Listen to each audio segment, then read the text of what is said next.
job by those officers. Thanks, Matt.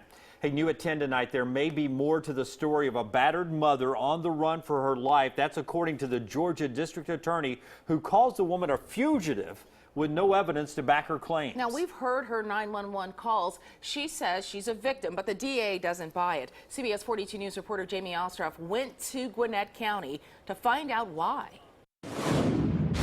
Danny Porter, the district attorney here in Gwinnett County, Georgia, said he is pursuing robbers, rapists, and murderers, just as he is pursuing Chelsea Cullen, the 29-year-old former preschool teacher who's wanted for violating a custody agreement.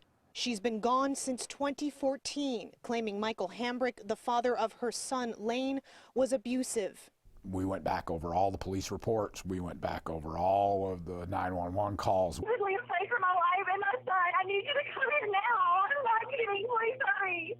We know that that's not true. In fact, it was his sister, and he was in another city working. So then the 911 operator made the decision not to send a police officer.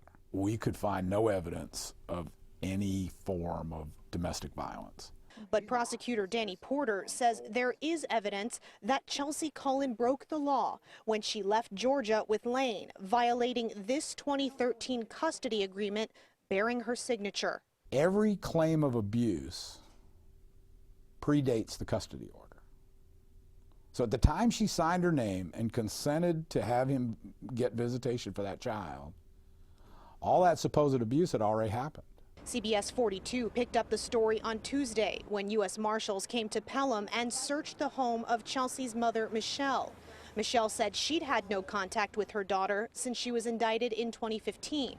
But Porter says Marshals seized evidence that Chelsea has had contact with her family within the past month. Since the raid, Michelle hired her own attorney separate from Chelsea's. My client supports her daughter's decision, but as far as assisting in her absconding, for lack of a better word, I believe that there's no evidence to support that. Porter also pointed out that this is not the first time the Cullen family has been in a situation just like this. Chelsea's biological father is a guy named Ed Dill. He lives in Macon. He's given us statements that Michelle hid Chelsea and her natural sister from him for years. Now, we had to address the elephant in the room, Michael Hambrick's criminal past. I'm not Michael Hambrick's lawyer, and I'm not his advocate. And, you know, we have to acknowledge that he has prior convictions. He was found guilty of battery against the mother of his previous son. That mother would eventually give a statement to the court in Michael and Chelsea's custody case and describe Michael as a loving father. We went through more than 20 more statements, all given by friends and family members of the former couple. Those closer to Chelsea said she was a good mom, and those closer to Michael said he was a good dad.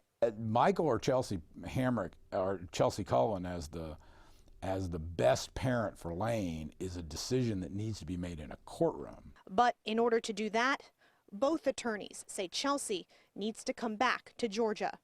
Just like Chelsea's lawyer has encouraged Chelsea to come in and deal with it in the court systems, you know, I have said the same thing to her mother. And we will catch her, because we're not going to stop. Porter said more people are likely to be indicted in this case for possibly helping Chelsea as she runs. In Gwinnett County, Georgia tonight, Jamie Ostroff, CBS 42 News.